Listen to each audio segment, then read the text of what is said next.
എല്ലാ മാന്യപ്രേക്ഷകർക്കും സ്വാമിശരണം. മണ്ഡലകാല തീർത്ഥാടന പുണ്യദിനങ്ങൾക്ക് ശബരിമല നട തുറന്നു.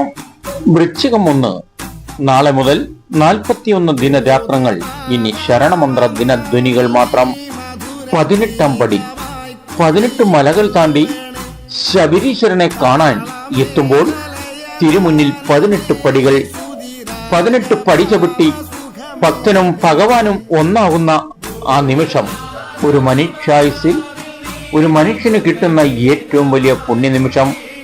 ഭക്തൻ അയ്യപ്പസ്വാമി ആവണമെങ്കിൽ തത്വമസി അതി നീ തന്നെ എന്ന സങ്കല്പത്തിലെ നമ്മളെ എത്തിക്കുന്ന പുണ്യ ദർശനമാണ്. 41 ദിവസം വ്രതമനുഷ്ഠിച്ച ഇരുമുടിക്കെട്ടേന്തി ആ 18 പടി ചവിട്ടുമ്പോൾ ഉണ്ടാകുന്ന ആ ദിവ്യ ചൈതന്യം.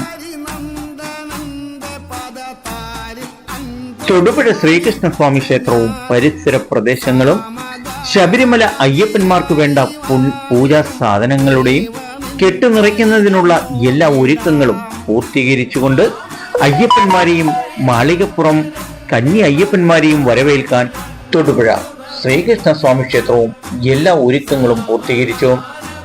അയ്യപ്പന്മാരുടെ തീർത്ഥയാത്രയ്ക്ക് സൗകര്യപ്രദമായി ശബരിമല ഇടത്താവളം KSRTC സർവീസ് നാളെ വൈകുന്നേരം ബഹുമാന്യനായ തൊടുപുഴ MLA PJ ജോസഫ് ഉദ്ഘാടനം നിർവഹിക്കും.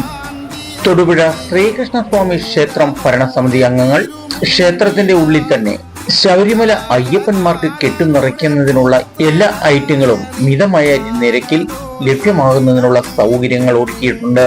ഇരുമുടിക്കെട്ട്, തോൾസഞ്ചികൾ, മാലകൾ, നെയ്മുദ്രയ്ക്കുള്ള നാളികരം, പെരിസ്വാമി കന്നിസ്വാമി മാളികപ്പുറം സ്വാമിമാർക്കുള്ള പ്രത്യേക മാലകൾ, കെട്ടുനിറയ്ക്കുന്നതിനുള്ള പൂജാദ്രവ്യങ്ങൾ, ഇതെല്ലാം ക്ഷേത്രത്തിലും ക്ഷേത്ര പരിസരത്തും സുലഭമാണ്. വർഷത്തെക്കാളും അയ്യപ്പന്മാരുടെ വൻ തിരക്കുണ്ടാവുമെന്നുള്ള പ്രതീക്ഷയിലാണ് കടക്കാർ ഒരുക്കങ്ങൾ പൂർത്തീകരിച്ചിരിക്കുന്നത്.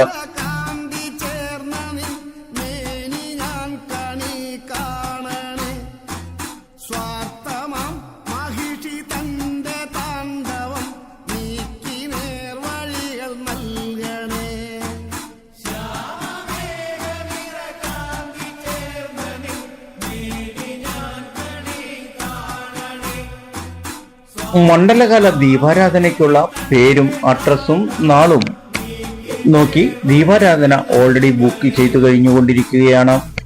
നാട്ടുരാജ്യ ന്യൂസിനു വേണ്ടി സ്വാമി ശരണം KK വിജയൻ.